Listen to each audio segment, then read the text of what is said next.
नमस्कार प्यारे साथियों, निधि जाटो यूट्यूब चैनल पर आपका बहुत बहुत स्वागत है।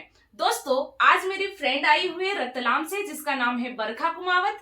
वो आज आपको एक बहुत ही प्यारा भजन सुनाने जा रहे हैं भगवान भोलेनाथ का। तो आप भी सुनिए और आपको भजन कैसा लगता है आप कमेंट बॉक्स में जरूर बताइएगा। आइए सुनते हैं बहुत ही प्यारा भजन।